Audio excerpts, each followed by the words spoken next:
Expectations are sky high for the Browns. People are thinking about the AFC North possibly, or at the very least a wild card.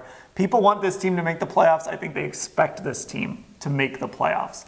Let's go the other way. What are the things that could prevent this team from making the playoffs? The top 3 reasons the Browns could maybe not meet expectations this season and miss the playoffs. I'll go here first.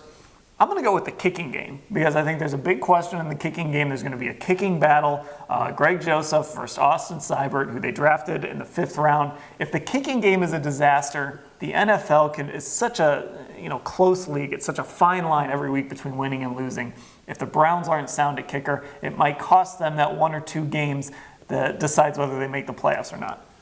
I went with an outside force. I think people are expecting the Ravens and the Steelers to take this step back.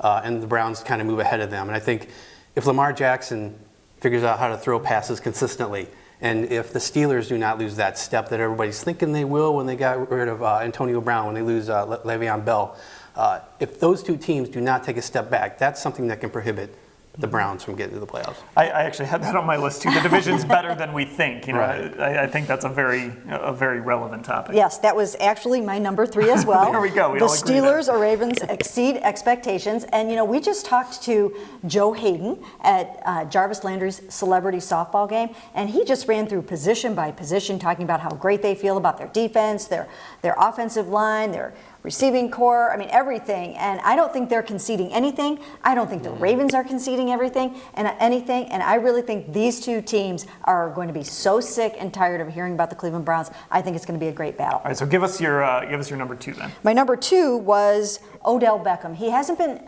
healthy for a full season over his last 2 years. There's so many great expectations for him this year. He needs to stay healthy. The only thing that I think can derail, or one thing that could derail the season, would be him not being fully healthy all year. Scott?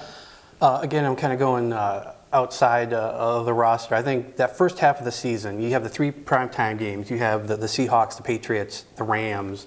You get the Ravens on the road. That's a stretch that's going to tell us a lot about where the Browns are. And if they come out of that in a hole and aren't able to dig out of it, if they prove that they're not really ready for prime time, that could be a reason that they don't get things in order on the second half of the season to make it to the playoffs.